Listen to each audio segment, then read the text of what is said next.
ಇದೇನು ಬಸ್ ನಿಲ್ದಾಣವೋ ವಿಮಾನ ನಿಲ್ದಾಣವೋ ಅನ್ನೋ ರೀತಿಯಲ್ಲಿ ಪ್ರಶ್ನೆ ಅಂತೂ ಮೂಡುತ್ತೆ ಈ ದೃಶ್ಯವನ್ನು ಕಂಡಂತಹ ಸಂದರ್ಭದಲ್ಲಿ. ವಿಮಾನ ಬಂದು ಲ್ಯಾಂಡ್ ಆಗ್ತದ ಹಾಗೆ ಅದಿನ್ನೂ ಪರಿಪೂರ್ಣವಾಗಿ ಲ್ಯಾಂಡ್ ಸಹ ಆಗಿಲ್ಲ, ಮೂಮೆಂಟ್ ಇದೆ ನೋಡ್ತಾ ಇದ್ರಿ. ಬಟ್ ಜನ ನುಗ್ಲಿಕ್ಕೆ ಆರಂಭ ಮಾಡ್ತಾರೆ. ಹೇಗೆ ಅಂದರೆ ಸಿಕ್ಕ ಕಡೆಗಳಲ್ಲೇ ಏಣಿ ರೂಪದಲ್ಲಿ ಹತ್ಲಿಕ್ಕೆ ಆರಂಭ ಮಾಡ್ತಾರೆ. ಒಟ್ಟಿನಲ್ಲಿ ಸೀಟ್ ತಗೊಂಡು ಕೂತ್ಕೊಂಡ್ಬಿಟ್ರೆ ಸಾಕಪ್ಪ, ಇಲ್ಲಿಂದ ಎಸ್ಕೇಪ್ ಆದರೆ ಸಾಕಪ್ಪ ಅನ್ನೋ ಆತುರ ಅವರದ್ದು.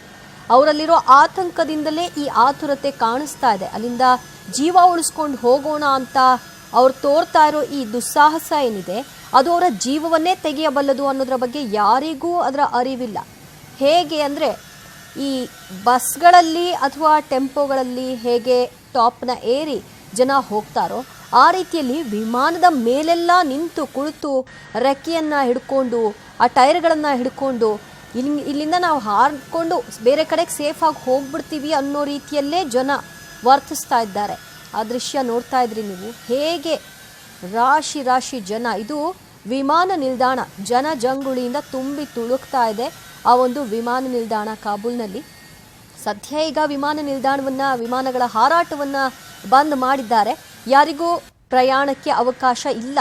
ಆದರೆ ಇದಕ್ಕೂ ಮುಂಚಿತವಾಗಿ ಪ್ರಯಾಣಕ್ಕೆ ಅವಕಾಶ ಇತ್ತಲ್ಲ. ಯಾವುದೇ ವಿಮಾನ ಬಂದರೂ ಸಹ ಜನ ಮುಗಿಬಿದ್ದು ಹತ್ತಿ ಅಲ್ಲಿಂದ ಹೋಗ್ತಾ ಇದ್ರು. ಇದರ ಪರಿಣಾಮವಾಗಿ ಕೆಲವರು ಸಾವನ್ನಪ್ಪಿರುವಂತಹ ಘಟನೆಗಳು ಕೂಡ ಕಂಡು ಬಂದಿದೆ. ಹೇಗೆ ಹತ್ತುತ್ತಾ ಇದ್ದಾರೆ ನೋಡಿ. ಹೀಗೆಲ್ಲ ಆಗತ್ತಾ ಅನ್ನೋ ಪರಿಕಲ್ಪನೆಯೂ ಸಾಧ್ಯ ಇಲ್ಲ. ಆ ರೀತಿಯಲ್ಲಿ ಇವಾಗ ಇದು ನಿಜವಾಗಿಯೂ ಘಟಿಸಿರುವಂತಹ ದೃಶ್ಯ.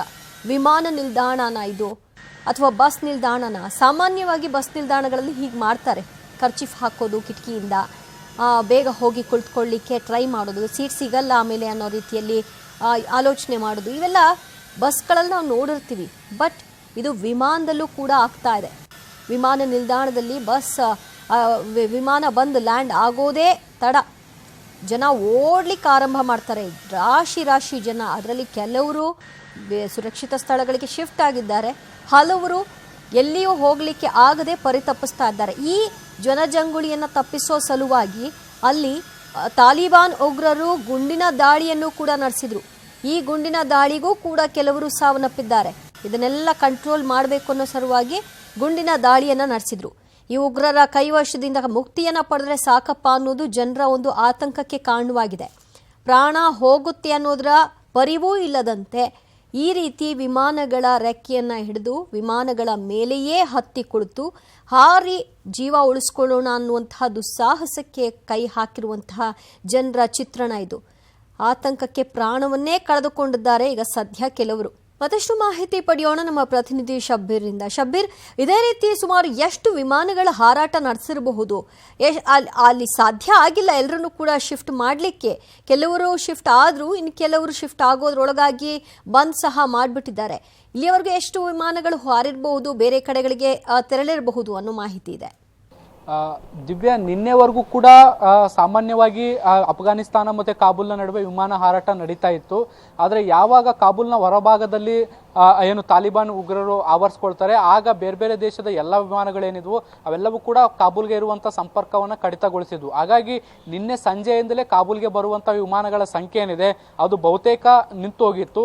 ಕಾಬೂಲ್ನಲ್ಲಿದ್ದಂಥ ವಿಮಾನಗಳು ಮಾತ್ರ ವಾಪಸ್ಸು ಬೇರೆ ದೇಶಗಳಿಗೆ ಸಂಚರಿಸುವಂಥ ಕೆಲಸ ಕೂಡ ಸದ್ಯಕ್ಕೆ ಮಾಡ್ತಾ ಇದ್ದಾವೆ. ಈ ಬಹುತೇಕ ಫ್ಲೈಟ್ಗಳು ಕೂಡ ಈಗ ಬೇರೆ ದೇಶಗಳಿಗೆ ಸಂಚಾರ ಮಾಡಿ ಆಗಿದೆ. ಹಾಗಾಗಿ ಕಾಬೂಲ್ನಲ್ಲಿ ಈಗಿರುವಂಥ ಫ್ಲೈಟ್ಗಳ ಸಂಖ್ಯೆಯನ್ನು ನಾವು ನೋಡಿದ್ರೆ ಬಹಳಷ್ಟು ವಿರಳವಾಗಿದ್ದಾವೆ. ಆದರೆ ಅಂಕಿ ಸಂಖ್ಯೆಗಳ ಕೊರತೆ ಬಹಳಷ್ಟು ಕಡಿಮೆ ಇದೆ. ಯಾಕೆಂದರೆ ಈವರೆಗೂ ಕೂಡ ಎಷ್ಟು ಫ್ಲೈಟ್ಗಳು ಟೇಕ್ ಆಫ್ ಆಗಿದ್ದಾವೆ, ಎಷ್ಟು ಫ್ಲೈಟ್ಗಳು ಅಲ್ಲೇ ಇದ್ದಾವೆ ಅನ್ನುವಂಥದ್ದು ಯಾವುದೇ ಸ್ಪಷ್ಟ ಮಾಹಿತಿ ಇಲ್ಲ. ಯಾಕೆಂದರೆ ಇಡೀ ಅಫ್ಘಾನಿಸ್ತಾನವನ್ನ ತಾಲಿಬಾನ್ ಉಗ್ರರು ಆವರಿಸಿಕೊಂಡಿದ್ದಾರೆ. ಎಲ್ಲ ಪ್ರಮುಖ ಪ್ರದೇಶಗಳಲ್ಲಿ ಅವರು ಕೂತ್ಕೊಂಡು ಆಡಳಿತವನ್ನು ನಡೆಸ್ತಾ ಇರುವಂಥ ಹಿನ್ನೆಲೆಯಲ್ಲಿ ಯಾವುದೇ ಅಧಿಕೃತವಾದಂಥ ಮಾಹಿತಿ ಸದ್ಯಕ್ಕೆ ಲಭ್ಯ ಆಗ್ತಾ ಇಲ್ಲ. ನಿನ್ನೆವರೆಗೂ ಕೂಡ ಸರ್ಕಾರದಿಂದ ಒಂದಿಷ್ಟು ಮಾಹಿತಿ ಆಗಾಗ್ಗೆ ಬಿಡುಗಡೆ ಆಗ್ತಿತ್ತು. ಬಿಟ್ರೆ ನಿನ್ನೆ ಸಂಜೆಯ ಬಳಿಕ ಯಾವಾಗ ಕಾಬೂಲನ್ನು ಉಗ್ರರು ವಶಪಡಿಸ್ಕೊಳ್ತಾರೆ ಅದಾದ ಬಳಿಕ ಯಾವುದೇ ರೀತಿಯಾದಂಥ ಅಧಿಕೃತ ಪ್ರಕಟಣೆಗಳು ಬರ್ತಾ ಇಲ್ಲ. ಕೇವಲ ಏನು ತಾಲಿಬಾನ್ ಉಗ್ರರು ತಮಗೆ ಅವಶ್ಯಕತೆ ಇರುವಂಥ ತಮಗೆ ಬೇಕಾಗಿರುವಂಥ ಇರುವಂಥ ಮಾಹಿತಿಯನ್ನು ಮಾತ್ರ ಮಾಧ್ಯಮಗಳಿಗೆ ಹಂಚಿಕೊಳ್ತಿದ್ದಾರೆ ವಿನಃ ಅಲ್ಲಾಗ್ತಿರುವಂಥ ಸಾವು ನೋವುಗಳಾಗಿರ್ಬೋದು, ವಿಮಾನಗಳ ಹಾರಾಟ ಆಗಿರ್ಬೋದು, ಇದು ಯಾವುದೇ ರೀತಿಯಾದಂಥ ಮಾಹಿತಿಯನ್ನು ಕೊಡ್ತಾ ಇಲ್ಲ. ಸದ್ಯಕ್ಕೆ ವಿಮಾನ ಹಾರಾಟ ಕೂಡ ಸಂಪೂರ್ಣವಾಗಿ ಸ್ತಬ್ಧ ಆಗಿರುವಂಥದ್ದು. ಆದರೆ ಬೆಳಗ್ಗೆ ಮಧ್ಯಾಹ್ನ 12 ಗಂಟೆವರೆಗೆ 12ರಿಂದ 1 ಗಂಟೆವರೆಗೆ ಏನು ವಿಮಾನಗಳು ಹಾರಾಟ ಆಗಿದ್ದಾವೆ ಆ ವಿಮಾನಗಳು ಮಾತ್ರ ಏನು ಕಾಬೂಲ್ನಿಂದ ಬೇರೆ ದೇಶಗಳಿಗೆ ಸಂಚಾರ ಮಾಡಿರುವಂಥದ್ದು. ಅದನ್ನು ಹೊರತುಪಡಿಸಿದ್ರೆ ಬಹುತೇಕ ಎಲ್ಲ ವಿಮಾನಗಳು ಕೂಡ ಕಾಬೂಲ್ನಲ್ಲೇ ಉಳ್ಕೊಂಡಿದ್ದಾವೆ. ಕೆಲವು ದೇಶಗಳ ವಿಶೇಷ ವಿಮಾನಗಳು ಕೂಡ ಈಗ ಕಾಬೂಲ್ಗೆ ತೆರಳಿದ್ವು. ಅಂದ್ರೆ ತಮ್ಮ ಪ್ರಜೆಗಳನ್ನು ವಾಪಸ್ ಕರೆತರಲಿಕ್ಕೆ ಅಂತಲೇ ಕೆಲವು ವಿಮಾನಗಳು ತೆರಳಿದ್ವು. ಭಾರತದ 2 ವಿಮಾನಗಳು ಕೂಡ ಈಗ ಸದ್ಯಕ್ಕೆ ಕಾಬೂಲ್ನಲ್ಲೇ ಉಳ್ಕೊಂಡಿದ್ದಾವೆ. ಅವು ಕೂಡ ಭಾರತೀಯರನ್ನು ವಾಪಸ್ ಕರೆತರಲಿಕ್ಕೆ ಅಂತಾನೆ ಭಾರತ ಸರ್ಕಾರ ಅವುಗಳನ್ನು ನಿಯೋಜನೆ ಮಾಡಿತ್ತು. ಆ ವಿಮಾನಗಳು ಕೂಡ ಈಗ ಸದ್ಯಕ್ಕೆ ಕಾಬೂಲ್ನಲ್ಲೇ ಇದ್ದಾವೆ. ಬೇರೆ ದೇಶಗಳ ವಿಮಾನಗಳ ಹಾರಾಟಕ್ಕೆ ಅವಕಾಶವನ್ನು ಮಾಡಿಕೊಟ್ಟಂತ ಸಂದರ್ಭದಲ್ಲಿ ಭಾರತೀಯರನ್ನ ವಾಪಸ್ ಕರೆತರುವಂತ ಸಾಧ್ಯತೆಗಳಿದ್ದಾವೆ. ಆದರೆ ಮಧ್ಯಾಹ್ನ 12ರಿಂದ 1 ಗಂಟೆವರೆಗೂ ಮಾತ್ರ ವಿಮಾನ ಹಾರಾಟ ಅಲ್ಲಿ ಇತ್ತು. ಅದಾದ ಬಳಿಕ ಸಂಪೂರ್ಣವಾಗಿ ವಿಮಾನ ಹಾರಾಟ ಸ್ತಬ್ಧವಾಗಿರುವಂಥದ್ದು. ದಿವ್ಯಾ, ಆ ದೇಶದ ಅಧ್ಯಕ್ಷರೇ ಬೇರೆ ದೇಶಕ್ಕೆ ಪರಾರಿಯಾದ್ರೆ ಅಲ್ಲಿನ ಜನರು ಇನ್ನೇನು ಮಾಡ್ಲಿಕ್ಕೆ ಸಾಧ್ಯ? ಇದೇ ಆಗೋದಲ್ವಾ ಶಬೀರ್? ಖಂಡಿತವಾಗ್ಲು ನಿನ್ನೆ ಏನು ಕಾಬೂಲ್ಗೆ ತಾಲಿಬಾನ್ ಉಗ್ರರು ಆವರಿಸ್ಕೊಳ್ತಾ ಇದ್ದಂತೆ ತಜಿಕಿಸ್ತಾನ್ಗೆ ಅಲ್ಲಿ ಅಶ್ರಫ್ ಗನಿ ಅಲ್ಲಿರುವಂಥ ಅಧ್ಯಕ್ಷರು ಅವರು ಹೇಳ್ದೆ ಕೇಳದೆ ಗುಪ್ತವಾಗಿ ಆ ವಿಮಾನದ ಮೂಲಕ ಬೇರೆ ದೇಶಕ್ಕೆ ಹೋಗಿ ಅಲ್ಲಿ ಕೂತ್ಕೊಂಡಿದ್ದಾರೆ. ಅವ್ರಿಗೂ ಕೂಡ ಜೀವ ಉಳಿಸ್ಕೊಳ್ಳುವಂತಹ ಅನಿವಾರ್ಯತೆ ಇತ್ತು. ಯಾಕೆಂದ್ರೆ ನಾವು ಆಗ್ಲೇ ನೋಡಿದಾಗೆ ಯಾವಾಗ ಕಾಬೂಲ್ನ ಆವರಿಸ್ಕೊಳ್ತಾರೋ ಆವಾಗ ಆ ಒಂದು ಅಧ್ಯಕ್ಷರ ಕಚೇರಿಯನ್ನ ಕೂಡ ಆವರಿಸ್ಕೊಳ್ಳುವಂತ ಸಾಧ್ಯತೆಗಳಿದ್ದವು. ಈ ಸಂದರ್ಭದಲ್ಲಿ ಪ್ರಾಣ ಹಾನಿ ಆಗ್ಬೋದು ಅಥವಾ ಅಶ್ರಫ್ ಗನಿ ಅವ್ರನ್ನ ಹತ್ಯೆ ಮಾಡ್ಬೋದು ಅನ್ನೋ ಕಾರಣಕ್ಕೆ ಅಶ್ರಫ್ ಗನಿ ಏನು ಉಗ್ರರು ಕಾಬೂಲನ್ನ ಎಂಟ್ರಿ ಮಾಡೋಕ್ಕಿಂತ ಮುಂಚೆನೆ ಇವರು ವಿಶೇಷ ವಿಮಾನದ ಮೂಲಕ ತಜಿಕಿಸ್ತಾನನ ಪ್ರವೇಶ ಮಾಡಿದ್ರು. ಹಾಗಾಗಿ ಒಂದು ಸರ್ಕಾರ, ಜನರನ್ನ ಕಾಯ್ಬೇಕಾದಂತಹ ಸರ್ಕಾರ ಏನಿದೆ, ಆ ಸರ್ಕಾರದ ಮುಖ್ಯ ಪ್ರತಿನಿಧಿ ಏನಿದ್ದಾರೆ ಅವರೇ ದೇಶವನ್ನ ಬಿಟ್ಟು ತೆರಳಿದ ಬಳಿಕ ಇಡೀ ಸರ್ಕಾರದ ವ್ಯವಸ್ಥೆ ಏನಿದೆ ಅದು ಉಗ್ರರ ಕೈಗೆ ಬಂದು ಸೇರಿರುವಂತದ್ದು. ಹಾಗಾಗಿ ಇಡೀ ವ್ಯವಸ್ಥೆಯನ್ನ ಈಗ ಉಗ್ರರು ಆಡಳಿತ ನಡೆಸ್ತಾ ಇದ್ದಾರೆ. Divya, welcome back. ಅಫ್ಘಾನಿಸ್ತಾನದ ಸ್ಥಿತಿ ಅಂತೂ ಘನಘೋರವಾಗಿದೆ. ಜನ ಆತಂಕದಲ್ಲಿ ಈಗ ಇದ್ದಾರೆ. ಆ ಕಾರಣದಿಂದಾಗಿ ವಿಮಾನ ನಿಲ್ದಾಣಗಳಲ್ಲೇ ಈಗ ಜನರು ಬೀಡು ಬಿಟ್ಟಿದ್ದಾರೆ. ವಿಮಾನಗಳು ಬರ್ತದ ಹಾಗೆ ಹೇಗೆ ಒಬ್ಬರ ಮೇಲೊಬ್ಬರು ಹತ್ತಿ ವಿಮಾನದಲ್ಲಿ ಸೀಟ್ ಹಿಡ್ಕೊಳ್ಳೋಣ ಅನ್ನೋ ಪ್ರಯತ್ನವನ್ನು ನಡೆಸ್ತಾ ಇದ್ದಾರೆ ಅಂತ ನೀವು ನೋಡ್ತಾ ಇದ್ದೀರಿ. ಇದು ವಿಮಾನ ನಿಲ್ದಾಣ. ಸಾಮಾನ್ಯವಾಗಿ ಬಸ್ ನಿಲ್ದಾಣಗಳಲ್ಲೂ ಈ ರೀತಿಯಾಗಿ ಕಾಣಿಸಲ್ಲ. ಅಂತಹ ದೃಶ್ಯ ಇವತ್ತು ಕಾಣಿಸ್ತಾ ಇದೆ ಕಾಬೂಲ್ನಲ್ಲಿ. ಎಂಥದ್ದೊಂದು ದಿನ ಬರಬಹುದು ಅಂತ ಅಫ್ಘಾನಿಸ್ತಾನದ ಜನ ನಿರೀಕ್ಷೆ ಮಾಡಿರಲಿಲ್ಲ ಅಂತ ಕಾಣುತ್ತೆ. ತಾಲಿಬಾನಿಗಳ ಕೈವಶವಾಗ್ತದ ಹಾಗೆ ಅಫ್ಘಾನಿಸ್ತಾನದ ಕಾಬೂಲ್ನ ಜನತೆ ಈಗ ದಂಗಾಗಿದ್ದಾರೆ. ತಮ್ಮ ಜೀವ ಉಳಿಸ್ಕೊಳ್ಳೋ ಸಲುವಾಗಿ ವಿಮಾನ ನಿಲ್ದಾಣಗಳಲ್ಲಿ ಜಮಾವಣೆಗೊಂಡಿದ್ದಾರೆ. ಈಗಾಗಲೇ ವಿಮಾನಗಳ ಹಾರಾಟವನ್ನು ಕೂಡ ತಾಲಿಬಾನಿಗಳು ಬಂದ್ ಮಾಡಿಬಿಟ್ಟಿದ್ದಾರೆ. ಅಲ್ಲಿಂದ ಜನ ಹೋಗ್ತಾ ಇದ್ದ ರೀತಿಯನ್ನ ಕಂಡು ಅವರು ಹೋಗದಂತೆ ತಡೆಯೋ ಸಲುವಾಗಿ ಗುಂಪನ್ನು ಚದುರಿಸೋ ಸಲುವಾಗಿ ಗುಂಡಿನ ದಾಳಿಯನ್ನು ಕೂಡ ನಡೆಸಿದ್ರು. ವಿಮಾನ ಲ್ಯಾಂಡ್ ಆಗೋಕ್ಕೂ ವಿಮಾನ ಟೇಕ್ ಆಫ್ ಆಗೋದಕ್ಕೂ ಯಾವುದಕ್ಕೂ ಕೂಡ ಜನ ಅವಕಾಶ ಮಾಡಿಕೊಡ್ತಾ ಇಲ್ಲ. ಆ ರೀತಿಯಲ್ಲಿ ಓಡೋಗ್ತಾ ಇದ್ದಾರೆ ನೋಡಿ. ಇದು ಕಾಬೂಲ್ ಏರ್ಪೋರ್ಟ್ನ ದೃಶ್ಯ. ವಿಮಾನ ಲ್ಯಾಂಡ್ ಆಗ್ತಿದ್ದ ಹಾಗೆ ಹೇಗಾದರೂ ಮಾಡಿ ವಿಮಾನದಲ್ಲಿ ಒಂದು ಸ್ಥಾನವನ್ನು ಪಡ್ಕೊಂಡು ಹೋಗ್ಬಿಡೋಣ ಅನ್ನೋ ನಿಟ್ಟಿನಲ್ಲಿ ಸಿಕ್ಕ ಕಡೆಗಳಲ್ಲೇ ಏಣಿ ರೂಪದಲ್ಲಿ ಹತ್ಕೊಳ್ತಾ ಇದ್ದಾರೆ. ಟೈರ್ಗಳನ್ನು ಹಿಡ್ಕೊಂಡು ಅಲ್ಲಿಂದ ನಾವು ಪಾಸ್ ಆಗಿಬಿಡಬಹುದು ಅಂತ ಸಾಹಸಕ್ಕೆ ಕೈ ಹಾಕಿದ್ರು. ರೆಕ್ಕೆಗಳನ್ನು ಹಿಡ್ಕೊಂಡ್ರೆ ನಾವು ಆರಾಮಾಗಿ ಹೋಗ್ಬಿಡಬಹುದು ಅಂದ್ಕೊಂಡ್ರು. ಅವರ ಇಂಟೆನ್ಷನ್ ಇಷ್ಟೇ, ಉಗ್ರರ ಕೈವಶವಾಗಬಾರ್ದು, ಉಗ್ರರ ಗುಂಡಿನೇಟಿಗೆ ಬಲಿ ಆಗಬಾರ್ದು ಅಂತ. ಆದರೆ ಅವ್ರು ಹೋಗ್ತಾ ಇರೋ ರೀತಿ ಏನಿದೆ ಇದು ನಿಜವಾಗ್ಲೂ ಅವರ ಪ್ರಾಣವನ್ನು ತೆಗೆಯಬಲ್ಲ ಸಾಧ್ಯತೆಗಳೇ ಹೆಚ್ಚು. ಈಗಾಗಲೇ ಕೆಲವರು ತಮ್ಮ ಪ್ರಾಣವನ್ನು ಕಳ್ಕೊಂಡಿದ್ದಾರೆ. ಇದೇ ರೀತಿ ಹಾರ್ತಾ ಇದ್ದ ವಿಮಾನದ ಅಂದರೆ ಟೇಕ್ ಆಫ್ ಆಗಲಿಕ್ಕೆ ಆರಂಭ ಮಾಡಿದಂಥ ವಿಮಾನದ ಟೈರ್ ಮತ್ತು ರೆಕ್ಕೆನ ಹಿಡ್ಕೊಂಡು ಹೋಗಿ ಹಾರೋ ಸಂದರ್ಭದಲ್ಲಿ ಗಾಳಿಯ ರಭಸಕ್ಕೆ ಒಬ್ಬರಿಂದ ಒಬ್ಬರು ಉರುಳಿ ಬಿದ್ದಿದ್ದಾರೆ. ಸೊ ಇದರ ಪರಿಣಾಮವಾಗಿ ಸ್ಪಾಟಲ್ಲೇ ಡೆತ್ ಕೂಡ ಆಗಿದೆ. ಇದರ ಮಧ್ಯೆ ಗುಂಡಿನ ದಾಳಿಯಲ್ಲೂ ಕೂಡ ಹಲವರು ಸಾವನ್ನಪ್ಪಿದ್ದಾರೆ. ಏರ್ಪೋರ್ಟ್ ಆಯ್ದು ಈ ರೀತಿಯಲ್ಲಿ ಜನ ಎಲ್ಲರೂ ಕೂಡ ಒಮ್ಮೆಲೆಗೆ ನುಗ್ಗುತ್ತಾ ಇದ್ದಾರೆ ಅವರವರ ಕುಟುಂಬಸ್ಥರ ಸಮೇತವಾಗಿ. ಆದರೆ ಯಾರ್ಯಾರು ಶಿಫ್ಟ್ ಆಗ್ತಾ ಇದ್ದಾರೋ, ಯಾರ್ಯಾರಿಗೆ ಅಲ್ಲಿ ಅವಕಾಶ ಸಿಕ್ಕಿತ್ತೋ, ಯಾರ್ಯಾರು ಅವ್ರ ಕುಟುಂಬದವ್ರನ್ನ ಬಿಟ್ಬಿಟ್ಟು ಹೋದ್ರೋ ಅಲ್ಲಿ ಸದ್ಯ ನಮ್ಮ ಜೀವ ಉಳಿಸ್ಕೊಂಡ್ರೆ ಸಾಕು ಅನ್ನೋದು ಅವರ ಒಂದು ಆತಂಕಕ್ಕೆ ಕಾರಣವಾಗಿದೆ. ಉಗ್ರರ ಕೈವಶವಾಯಿತು ಅಫ್ಘಾನಿಸ್ತಾನ. ಆ ನಂತರದಲ್ಲಿ ಅಲ್ಲಿನ ಅಧ್ಯಕ್ಷರೇ ಅಲ್ಲಿಂದ ಎಸ್ಕೇಪ್ ಆದರು. ಅವರೇ ತಮ್ಮ ಜೀವ ಉಳಿಸ್ಕೊಂಡ್ಬಿಡೋಣ ಅಂತ ಬೇರೆ ಕಡೆಗೆ ಅವರು ಶಿಫ್ಟ್ ಆಗಿಬಿಟ್ರು. ಅದಾದ ನಂತರದಲ್ಲಿ ಜನರು ಕೂಡ ಈಗ ಆತಂಕಕ್ಕೆ ಈಡಾಗಿದ್ದಾರೆ. ಒಂದು ಅರ್ಥದಲ್ಲಿ ಅಮೇರಿಕಾದ ಒಂದು ಸೇನೆ ಇವರಿಗೆ ರಕ್ಷಣೆಯನ್ನು ಕೊಟ್ಟಿತ್ತು ಅಫ್ಘಾನಿಸ್ತಾನಕ್ಕೆ. ಹಾಗಾಗಿ ಸೇಫ್ ಆಗಿದ್ದರು ಅಫ್ಘಾನಿಸ್ತಾನದ ಜನಗಳು. ಆದರೆ ಅಮೇರಿಕಾ ಕೂಡ ತನ್ನ ಸೇನೆಯನ್ನು ವಾಪಸ್ ಕರೆಸ್ಕೊಳ್ತು. ಪರಿಣಾಮ ಕಾಬೂಲ್ ಈಗ ಸದ್ಯ ಉಗ್ರರ ಕೈವಶವಾಯಿತು. ಅದಾದ ನಂತರದಲ್ಲಿ ಪರಿಸ್ಥಿತಿಯಂತೂ ಹದಗೆಡ್ತಾ ಇದೆ. ಘನಘೋರವಾದಂತಹ ಸ್ಥಿತಿ ನಿರ್ಮಾಣಗೊಂಡಿದೆ. ವಿಮಾನ ನಿಲ್ದಾಣಗಳಲ್ಲಿ ಹೀಗೂ ಜನ ಸೇರಬಹುದು, ವಿಮಾನಗಳಲ್ಲಿ ಹೀಗೂ ಹಾರಾಟ ನಡೆಸಬಹುದು ಅನ್ನುವಂತಹ ದೃಶ್ಯವನ್ನು ಇವತ್ತು ಅಫ್ಘಾನಿಸ್ತಾನದ ಕಾಬೂಲ್ ಜನತೆ ತೋರಿಸ್ಕೊಟ್ಟಿದ್ದಾರೆ.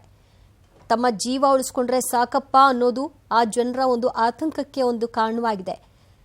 ಈಗ ಸದ್ಯ ಮುಂದೇನಾಗುತ್ತೆ ಗೊತ್ತಿಲ್ಲ. ಸರ್ಕಾರ ಈಗಾಗಲೇ ತಾಲಿಬಾನಿಗಳ ಜೊತೆ ನಮ್ಮ ಸ್ನೇಹ ಸಂಬಂಧ ಬೆಸೆಯಲು ಸಿದ್ಧ ಅಂತ ಚೀನಾ ಕೂಡ ಹೇಳ್ಕೊಂಬಿಟ್ಟಿದೆ. ಮಾಧ್ಯಮಗಳ ಹೇಳಿಕೆಯನ್ನು ಕೂಡ ಬಿಡುಗಡೆ ಮಾಡಿದೆ. ಈಗ ಏನು ಮುಂದೆ ಅನ್ನೋದ್ರ ಗೊತ್ತಿಲ್ಲ. ವಿಶ್ವಸಂಸ್ಥೆಯ ನಡೆ ಏನಾಗಿರಬಹುದು ಅನ್ನೋದು ಕೂಡ ಗೊತ್ತಿಲ್ಲ. ಅಫ್ಘಾನಿಸ್ತಾನದ ಜನ ಸದ್ಯ ಕೆಲವರು ಸೇಫ್ ಆಗಿ ಬೇರೆ ಕಡೆಗಳಿಗೆ ಶಿಫ್ಟ್ ಆದರೆ ಕೆಲವು ದೇಶಗಳು ತಮ್ಮ ದೇಶದ ಪ್ರಜೆಗಳನ್ನು ಏರ್ಲಿಫ್ಟ್ ಸಹ ಮಾಡಿವೆ. ಆದರೆ ಎಲ್ಲರೂ ಕೂಡ ಈ ಸಂದರ್ಭದಲ್ಲಿ ಆಗಿಲ್ಲ. ಹಲವಾರು ಮಂದಿ ಈಗ ಪರಿತಪಿಸ್ತಾ ಇದ್ದಾರೆ. ಉಗ್ರರ ಕೈಗೆ ಅಫ್ಘಾನಿಸ್ತಾನ ಸಿಕ್ಕಿದ್ದು ಅಲ್ಲಿ ಪರಿಸ್ಥಿತಿ ಚಿಂತಾಜನಕವಾಗಿರೋದನ್ನ ಈ ದೃಶ್ಯವೇ ತೋರಿಸ್ತಾ ಇದೆ. ಅಫ್ಘಾನಿಸ್ತಾನದ ಸ್ಥಿತಿ ಘನಘೋರವಾಗಿದೆ. ಬಸ್ಸಲ್ಲಿ ಪ್ಯಾಸೆಂಜರ್ಸ್ ಹೇಗೆ ಪ್ರಯಾಣವನ್ನು ನಡೆಸ್ತಾರೋ ಆ ರೀತಿಯಾದಂತಹ ದೃಶ್ಯ ಇವತ್ತು ಕಾಣಿಸ್ತಾ ಇದೆ. ವಿಮಾನ ನಿಲ್ದಾಣದಲ್ಲಿ ಹೇಗೆ ಕಿಟಕಿ ಮೂಲಕವಾಗಿ ತಮ್ಮ ಸೀಟನ್ನು ಕಾಯ್ದಿರಿಸ್ಕೊಳ್ತಾರೋ ಜನ, ಅದು ಇವತ್ತು ವಿಮಾನದಲ್ಲಿ ಕಾಣಿಸ್ತಾ ಇದೆ. ಈ ರೀತಿಯ ಈ ದೃಶ್ಯಗಳು ಎಂದೂ ಕೂಡ ನೋಡ್ಲಿಕ್ಕೆ ಸಾಧ್ಯವಿಲ್ಲ. ನೋಡಿ, ಇದೆಲ್ಲ ನೀವು ನೋಡ್ತಾ ಇರೋದು ಈ ರೀತಿ ವಿಮಾನದ ಮೇಲೆ ಕುಳಿತು ಮತ್ತು ರೆಕ್ಕೆಗಳನ್ನ ಹಿಡ್ಕೊಂಡು ಆ ಟೈರ್ಗಳನ್ನು ಹಿಡ್ಕೊಂಡು ಪ್ರಯಾಣಿಸಬಹುದು ಅಂತ ಏನು ಹೋಗಿದ್ರು ಅಂಥವರು ಸಾಧ್ಯವಾಗದೆ ಗಾಳಿಯ ರಭಸಕ್ಕೆ ಉರುಳಿ ಬಿದ್ದಂತಹ ದೃಶ್ಯ ಇದು. ಒಮ್ಮೆಲೆ ಬಿದ್ದ ರಭಸಕ್ಕೆ ಸ್ಪಾಟ್ ಔಟ್ ಅವರೆಲ್ಲ. ಒಟ್ಟು 3 ಜನ ಈ ರೀತಿಯಾಗಿ ಬಿದ್ದು ಸಾವನ್ನಪ್ಪಿದ್ದಾರೆ ಅನ್ನುವಂತಹ ಮಾಹಿತಿ ಸಿಕ್ಕಿದೆ. ಯಾವುದೇ ವಿಮಾನಗಳು ಬರಲಿ, ಸಿಕ್ಕ ವಿಮಾನಗಳಿಗೆಲ್ಲ ಮುಗಿಬಿದ್ದು ಸೇರಿ ಹತ್ಕೊಳ್ತಾ ಇದ್ದಾರೆ ಜನ. ನೂಕುನುಗ್ಗಲು ಬೇರೆ ಅಲ್ಲಿ. ಸೊ ಈ ನೂಕುನುಗ್ಗಲನ್ನು ಕಂಟ್ರೋಲ್ ಮಾಡೋ ಸಲುವಾಗಿ ತಾಲಿಬಾನಿಗಳು ಗುಂಡಿನ ದಾಳಿ ಕೂಡ ನಡೆಸಿದ್ದಾರೆ. ಜೀವ ಉಳಿಸ್ಕೊಳ್ಳೋಣ ಅಂತ ಬಂದು ಮತ್ತೆ ವಾಪಸ್ ಅವರ ಗುಂಡಿನ ದಾಳಿಗೆ ಬಲಿಯಾದರು ಕೆಲವರು. ಇನ್ನೂ ಕೆಲವರು ಜೀವ ಉಳಿಸ್ಕೊಂಡು ಬೇರೆ ಕಡೆ ಸುರಕ್ಷಿತವಾಗಿ ಹೋಗೋಣ ಅಂತ ಪ್ರಯತ್ನ ಮಾಡಿದರ ಪರಿಣಾಮವಾಗಿ ವಿಮಾನದಿಂದಲೇ ಬಿದ್ದು ಸಾವನ್ನಪ್ಪಿದ್ದಾರೆ. ವಿಮಾನ ಲ್ಯಾಂಡ್ ಆಗೋದಕ್ಕೂ ಅವಕಾಶ ಮಾಡಿಕೊಡದೆ ಹೇಗೆ ನುಗ್ತಾ ಇದ್ದಾರೆ ಜನ ನೋಡಿ. ಇಷ್ಟು ಸಾಧ್ಯವಾ? ಒಂದು ವಿಮಾನದಲ್ಲಿ ಎಷ್ಟು ಮಂದಿ ಅಮ್ಮಮ್ಮ ಅಂದ್ರೆ ಹೋಗಬಹುದು? ಅದು ಯಾವುದರ ಪರಿಕಲ್ಪನೆ ಕೂಡ ಅವರಲ್ಲಿಲ್ಲ. ನಮಗೆ ಸಿಕ್ಕಿದ್ರೆ ಸಾಕು, ಯಾರಿಗೇನಾದರೆ ಏನು, ನಮ್ಮ ಜೀವ ಉಳ್ಕೊಂಡ್ರೆ ಸಾಕು ಅನ್ನೋ ರೀತಿಯಲ್ಲಿ ಮುನ್ನುಗ್ತಾ ಇದ್ದಾರೆ. ತಾಲಿಬಾನಿಗಳ ದಾಳಿಯಿಂದಾಗಿ ಈಗಾಗಲೇ ಒಂದು 5 ಸಾವನ್ನಪ್ಪಿದ್ರೆ ಗುಂಡಿನ ದಾಳಿಗೆ. ವಿಮಾನದಿಂದ ಹಾರಿ ಬಿದ್ದು 3 ಸಾವನ್ನಪ್ಪಿದ್ದಾರೆ. ಒಟ್ಟು ಈಗ ಸಾವಿನ ಸಂಖ್ಯೆ ಏನಾಗಿದೆ ಅಫ್ಘಾನಿಸ್ತಾನದಲ್ಲಿ, ಪರಿಸ್ಥಿತಿ ಏನು ಹೋಗ್ತಾ ಇದೆ, ಯಾವುದರ ಪರಿಕಲ್ಪನೆಯೂ ಇಲ್ಲ. ವಿಮಾನಗಳ ಹಾರಾಟವನ್ನು ಬಂದ್ ಮಾಡಲಾಗಿದೆ. ಎಂಥ ಘೋರ ದೃಶ್ಯ ಇದು. ಇಂಥ ಪರಿಸ್ಥಿತಿ ಈಗ ಕಾಬೂಲ್ನಲ್ಲಿ ನಿರ್ಮಾಣಗೊಂಡಿದೆ. ಜೀವ ರಕ್ಷಣೆಗಾಗಿ ಜನ ತಮ್ಮ ಜೀವದ ಒಂದು ಭಯವೂ ಇಲ್ಲದೆ ವಿಮಾನಗಳ ಹಾರಾಟ ಸಂದರ್ಭದಲ್ಲೇ ನಮ್ಮ ಒಂದು ಪ್ರಯಾಣವನ್ನು ಮಾಡ್ಕೊಂಡ್ಬಿಡೋಣ ಅಂತ ಮುನ್ನುಗ್ತಿರೋದರ ಪರಿಣಾಮವಾಗಿ ಕೆಲವು ದುರ್ಘಟನೆಗಳು ಕೂಡ ಅಲ್ಲಿ ಘಟಿಸಿವೆ. ಅಲ್ಲಿ ಏನು ನೋಡ್ತಾ ಇದ್ದೀರಿ ಅದು ಜನ ಮುತ್ತಿಗೆ ಹಾಕ್ಕೊಂಡು ಕುಳಿತಿರೋದು, ವಿಮಾನಗಳಿಗಾಗಿ ಕಾದು ಕುಳಿತಿರುವಂತಹ ದೃಶ್ಯ. ವಿಮಾನ ಬರ್ತಿದ್ದ ಹಾಗೆಯೇ ಲ್ಯಾಂಡ್ ಆಗಲಿಕ್ಕೂ ಕೂಡ ಅವಕಾಶವನ್ನು ಮಾಡಿಕೊಡದೆ ಒಮ್ಮೆಲೆಗೆ ನುಗ್ತಾರೆ. ಅದು ಬಂದು ಲ್ಯಾಂಡ್ ಆಗೋ ಫೋರ್ಸಿಗೆ ಅದರ ರೆಕ್ಕೆಗೇನಾದರೂ ತಾಗಿ ಹೆಚ್ಚು ಕಮ್ಮಿ ಆದರೆ ಅದು ಯಾವುದರ ಪರಿವೂ ಇಲ್ಲ ಅವ್ರಿಗೆ. ಸದ್ಯ ನಮಗೆ ಫಸ್ಟು ಜಾಗ ಸಿಕ್ಬಿಟ್ರೆ ಸಾಕಪ್ಪ ಅಂತ ನೋಡಿ, ಎಷ್ಟೆತ್ತರದಲ್ಲಿ ಇನ್ನೂ ವಿಮಾನ ಇದೆ, ಅದು ಹಾರಾಟವನ್ನು ಮಾಡ್ತಾ ಇದೆ, ಲ್ಯಾಂಡಿಂಗಿಗೆ ಅಂತ ಬರ್ತಾ ಇದೆ. ಅದು ಎಲ್ಲಿ ಲ್ಯಾಂಡ್ ಆಗುತ್ತೆ, ಅದಕ್ಕೇನು ಒಂದು ಜಾಗ ಬಿಡಬೇಕು, ಇದ್ಯಾವುದೂ ಇಲ್ಲ. ಜನರಿಗೆ ನುಗ್ತಾರೆ ಒಮ್ಮೆಲೆಗೆ. ಅದರ ಪರಿಣಾಮವಾಗಿ ಕೆಲವು ಕಡೆಗಳಂತೂ ಆ ಫೋಟೋಗಳನ್ನು ನೋಡಬೇಕಾಗಿತ್ತು. ವಿಮಾನಗಳ ಮೇಲೆ ನಿಂತ್ಕೊಂಡು ಕುಳಿತುಕೊಂಡು, ಅದೇನು ಬಸ್ಸಾ? ಸಾಮಾನ್ಯವಾಗಿ ಬಸ್ಗಳ ಟಾಪ್ನಲ್ಲಿ ಈ ರೀತಿಯಾಗಿ ಹೋಗ್ತಾರೆ. ಅದು ಸೇಫು ಅಲ್ಲ, ಆದರೂ ಕೂಡ ಹೋಗ್ತಾರೆ.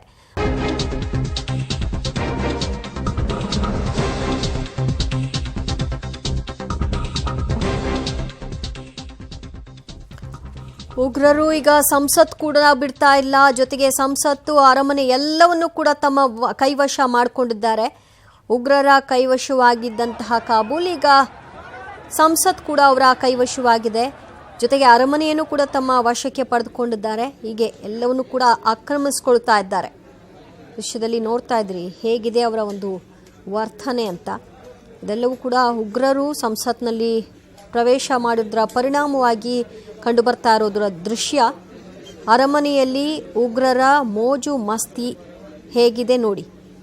ಮೋಜು ಮಸ್ತಿಯಲ್ಲಿ ತೊಡಕೊಂಡಿದ್ದಾರೆ ಉಗ್ರರು. ಅಫ್ಘಾನಿಸ್ತಾನವನ್ನು ತಮ್ಮ ಕೈವಶ ಮಾಡಿಕೊಂಡ ನಂತರದಲ್ಲಿ ಗೆದ್ದ ಭಾವನೆಯಲ್ಲಿ ಬೀಗ್ತಾ ಇದ್ದಾರೆ. ಮೋಜು ಮಸ್ತಿಯನ್ನು ಮಾಡ್ತಾ ಇದ್ದಾರೆ, ಪಾರ್ಟಿಗಳನ್ನು ಮಾಡ್ಕೊಳ್ತಾ ಇದ್ದಾರೆ. ಸಂಸತ್ನೂ ಬಿಡಲಿಲ್ಲ, ಅರಮನೆಯನ್ನೂ ಬಿಡಲಿಲ್ಲ. ಎಲ್ಲವನ್ನೂ ಕೂಡ ಈಗ ತಮ್ಮ ಕೈವಶ ಮಾಡಿಕೊಂಡ ನಂತರದಲ್ಲಿ ಅರಮನೆಯಲ್ಲಿ ಹೇಗೆ ವಿರಾಜಮಾನರಾಗಿದ್ದಾರೆ ನೋಡಿ. ಅಫ್ಘಾನಿಸ್ತಾನದ ಸಂಸತ್ ಪ್ರವೇಶ ಮಾಡಿದ್ದಾರೆ ಉಗ್ರರು. ಸಂಸತ್ನ ತಮ್ಮ ಕೈವಶ ಪಡಿಸ್ಕೊಂಡಿದ್ದಾರೆ. ಈ ಸಂಸತ್ನ ನೀವೇನು ನೋಡ್ತಾ ಇದ್ದೀರಿ, ಈ ಭವನ, ಇದನ್ನು ಭಾರತವೇ ಕಟ್ಟಿಸಿಕೊಟ್ಟದ್ದು. ನಂತರದಲ್ಲಿ ಪ್ರಧಾನಿ ನರೇಂದ್ರ ಮೋದಿಯವರೇ ಅದನ್ನು ಉದ್ಘಾಟನೆ ಸಹ ಮಾಡಿದರು. ಈಗ ಅದು ಉಗ್ರರ ಕೈವಶವಾಗಿದೆ. ಅದಕ್ಕೆ ಇರ್ತಕ್ಕಂಥ ಆ ಸಂಸತ್ ಭವನಕ್ಕೆ ಇರ್ತಕ್ಕಂಥ ಘನತೆ, ಗೌರವ ಎಲ್ಲವೂ ಕೂಡ ಈ ಉಗ್ರರ ಎಂಟ್ರಿಯಿಂದಾಗಿ ಸರ್ವನಾಶವಾಗಿದೆ. ಎಲ್ಲ ಅಲ್ಲಿ ಮೋಜಿನಲ್ಲಿ ತೊಡಕೊಂಡಿದ್ದಾರೆ. ಸಂಸತ್ತನ್ನು ಪ್ರವೇಶ ಮಾಡಿದ್ದಾರೆ, ಅರಮನೆಗಳನ್ನು ಪ್ರವೇಶ ಮಾಡಿದ್ದಾರೆ, ಎಲ್ಲವನ್ನೂ ಕೂಡ ಕೈವಶ ಮಾಡಿಕೊಳ್ತಾ ಇದ್ದಾರೆ. ಈ ಸಂಸತ್ ನೀವೇನು ನೋಡ್ತಾ ಇದ್ರಿ, ಇದು ಭಾರತವೇ ಕಟ್ಟಿಸಿಕೊಟ್ಟಂತಹ ಸಂಸತ್ ಅಫ್ಘಾನಿಸ್ತಾನಕ್ಕೆ. ಈಗ ಅದು ತಾಲಿಬಾನಿಗಳ ಎಂಟ್ರಿಯಿಂದಾಗಿ ಅವರ ಕೈವಶವಾಗಿದೆ.